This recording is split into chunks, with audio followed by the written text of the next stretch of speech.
Tonight we're going to be going over the fifth trumpet, the first woe.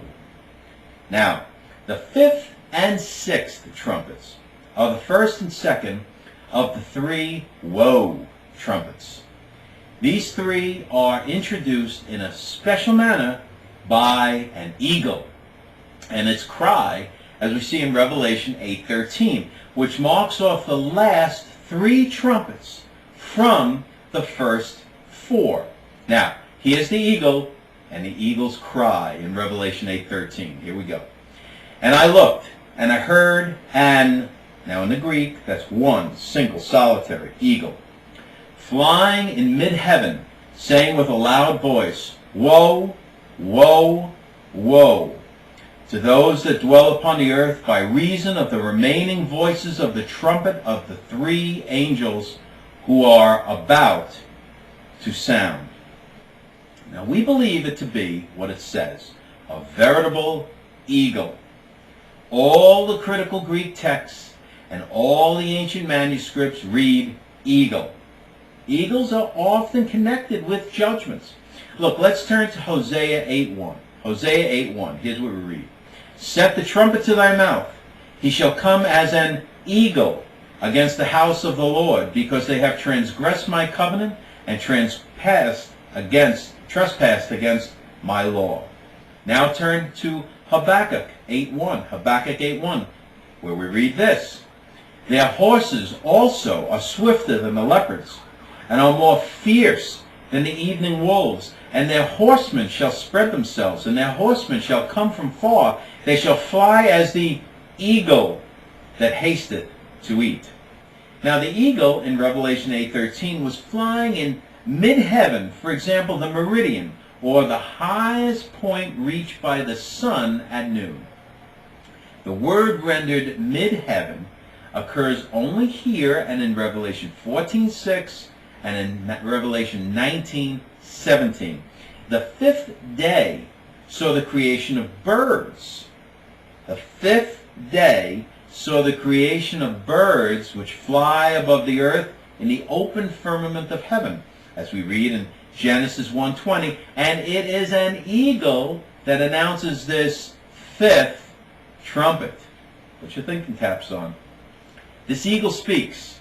Well, so did Balaam's ass or donkey. If God could open the mouth of the one, well, he can also open the mouth of the other. Thus it is written, and thus we believe. Now, three things form the subject of this fifth trumpet, as we're going to see. The fallen star, the pit of the abyss, and the locusts. All right. Revelation 9:1. Here's what it says. And the fifth angel sounded his trumpet, and I saw a star from heaven fallen to earth. And there was given to him the key of the pit of the abyss. Now the star, or angel, had fallen from heaven before John saw it. This is important. John did not see it falling. So let's now go to Isaiah 14:12. Isaiah 14:12. How art thou fallen from heaven, O Lucifer, son of the morning? How art thou cut down to the ground, which didst weaken the nations? Now go to Luke 10:18. Luke 10:18. And he, Jesus, said unto them, I beheld Satan as lightning fall from heaven. Angels are called stars in Job 38:7, and often in the Old Testament the phrase host of heaven means the angels, as in 1 Kings 22:19 and 2 Chronicles 18:18. However, it does sometimes mean the literal stars, as in Isaiah 24:4, and then in Jeremiah 33:22, that the word star here in Revelation is used for angel seems very clear from the personal actions ascribed to it. Now, keep in mind that the pit of the abyss appears to be the abode of demons. We learn that, for example, from Revelation 20, verses 1 to 3, and also in Luke chapter 8, verses 28 to 31. All right. Now let's go back to Revelation. Revelation 9:2.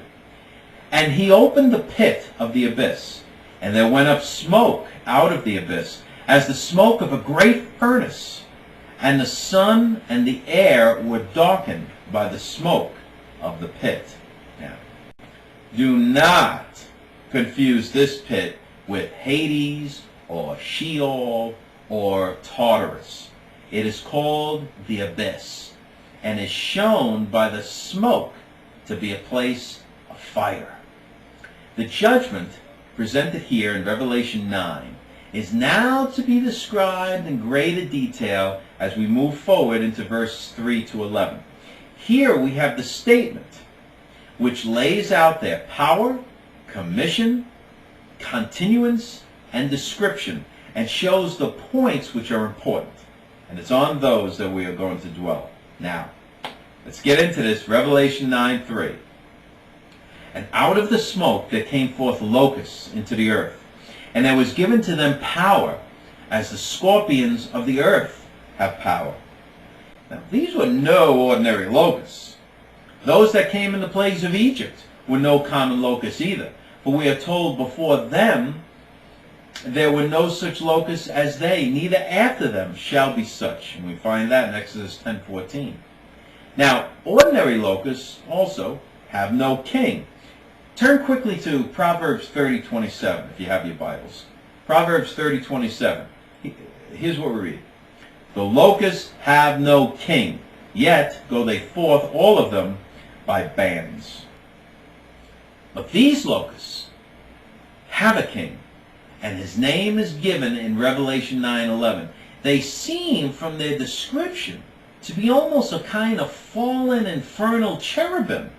There's the horse, the man, the lion, and the scorpion are combined in them. They are called locusts, though they are supernatural and apparently incapable of being killed.